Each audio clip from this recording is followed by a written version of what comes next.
Dr. Zakir with you. The topic is thyroglossal duct cyst. So let me give a small introduction mainly about the development of the thyroid. Normally the thyroid gland which produces thyroid hormone, it is situated in the neck. It's a midline structure. So when the child is in the uterus, the thyroid gland during development, it is seen way higher up. It is seen at the level of the tongue. Let me show you with the help of a diagram. Now,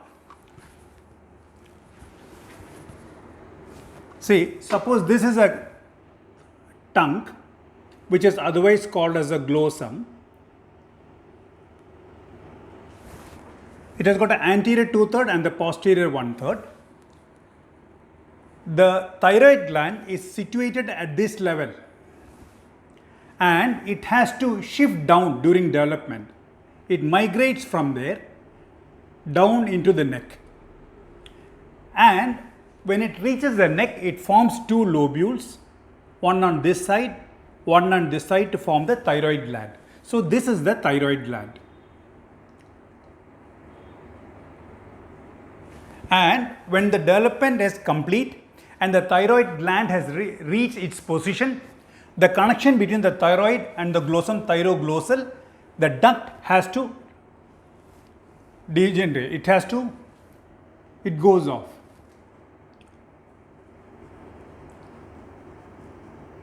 That is a normal development. In case this connection, if it persists and there is a small cyst collection in this, if there is a small cyst collection in this,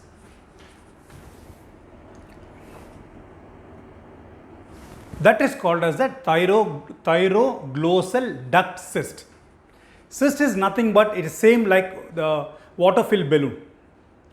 So now you understand what I mean by thyroglossal duct cyst. Now let us go into the main topic. So thyroglossal duct cyst.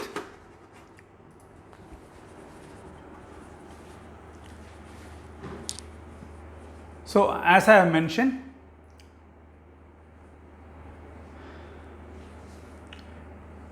it is nothing but fluid filled collection in the neck,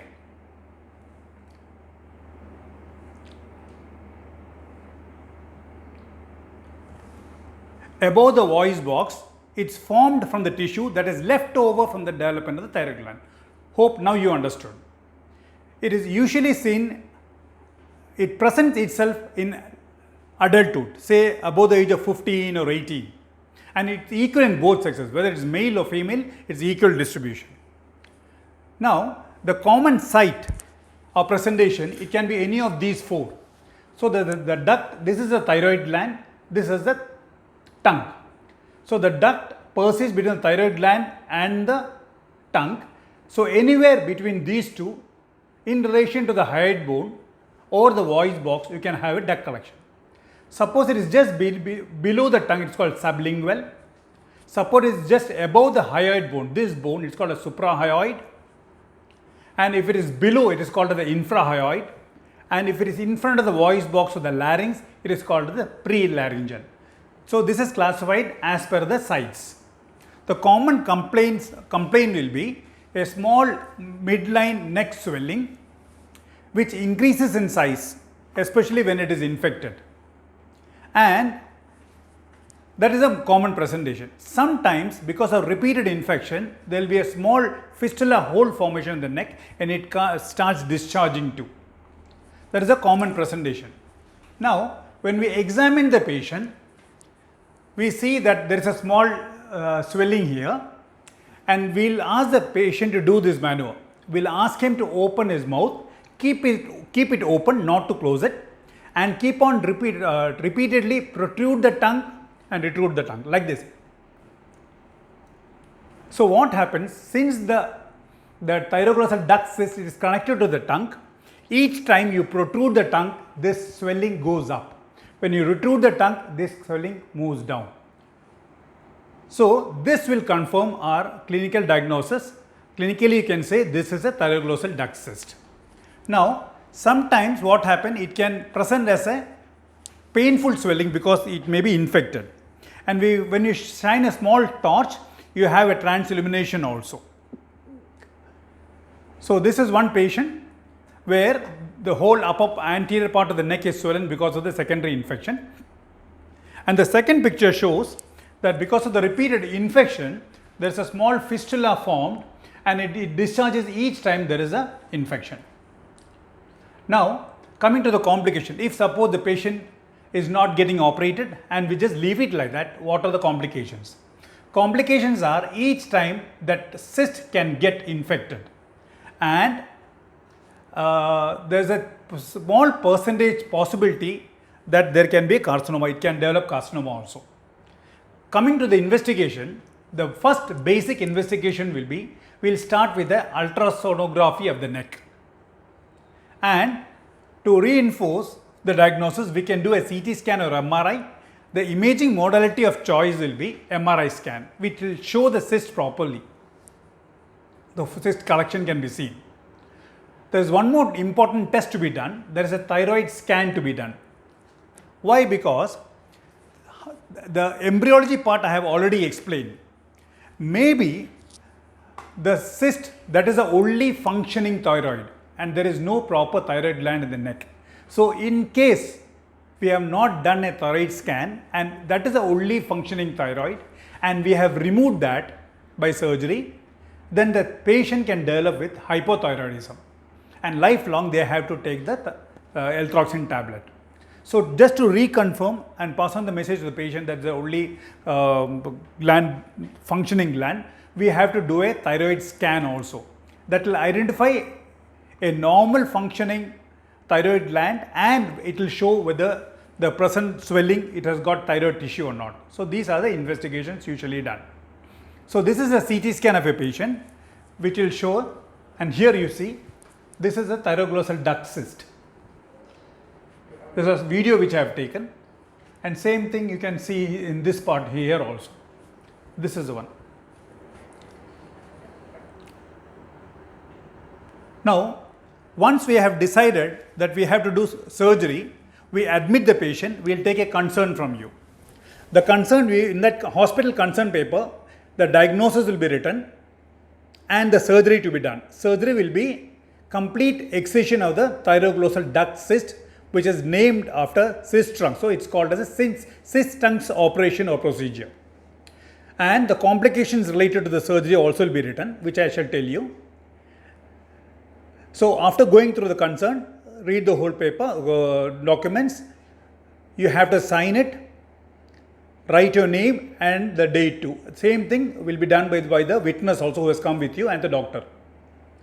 So, investigations, meantime all the necessary investigations could have been done, and with that the patient will be taken to a pediatrician to get a pediatric clearance for surgery and followed by anesthesia clearance. Once that is done, all the documentation work is done, and the subsequent day if there is surgery been posted for surgery, from today night onwards, midnight onwards, you are supposed to be nil per orally. Next day is the surgery, and before that let me tell you few complications related to the surgery. One is bleeding, which can be intraoperative during surgery, which will be managed, and sometimes it may bleed post-operative when the patient in the recovery room or maybe in the ward.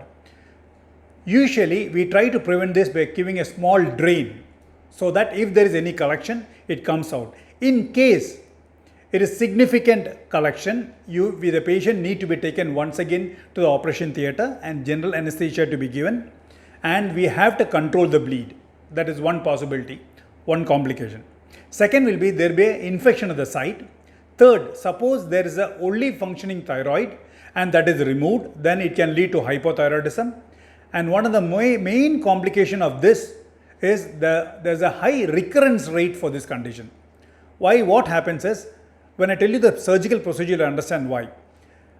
Let me tell you in short that the thyroglossal duct cyst, there is a duct which connects the thyroid gland to the tongue. Sometimes what happens is, some part of the duct may be left behind. In that case, it may recur. And the last, because of that, we can have a fistula formation, and a very less percentage of the patient, there's a high possibility they can get carcinoma. So the surgery is going to be excision of the thyroglossal duct cyst with along the whole tract, which is called as a cyst trunk surgery. And approximately it takes about less than 2 hours. So if there is a fistula, what we do is we plan accordingly to remove the whole fistula, and we'll put an incision according to that. And once the incision is deepened, along with this, the whole tract, which usually goes through the hyoid bone, which I have shown you in the second or third slide, the part of the hyoid bone to be removed, and we have to follow the tract up to the base of the tongue, and the whole tract to be removed, and we suture in less, and we leave a gland drain, so that we can prevent any blood collection. So these are the steps, basic steps of surgery. Now, after the surgery, which usually takes about 2 hours, you will be back in the room, and for next 4 hours, you are not supposed to take anything, drink or eat anything. And your position will be like this, propped up position. And meanwhile, IV fluids will be going on. The staff nurse will be checking your vitals along with the temperature and the neck swelling, whether any significant blood collection inside the skin or not, the swelling is there, whether it's increasing or not. And the IV antibiotics and painkillers will be going on. So this is how it looks like with the drain. And on top of this, this is a glove drain which I have fixed, and on top of that we have a bandage that will be left for 24 hours. The subsequent day, next day morning, the bandage will be removed and the glove drain will be removed. Now the time for discharge. So maximum stay at the hospital will be 1 or 2 days, that's all, not more than that. The time of discharge, you have the following advice. You have to take a course of antibiotic that will be at least for 5 to 7 days, painkiller for 3 days, and followed by, if you can take the painkiller if it is painful, and you will be asked to review on the 7th day, and we'll examine the wound, and we'll try to remove the suture on the 7th day. So this is how we manage thyroglossal duct cyst. Thank you so much.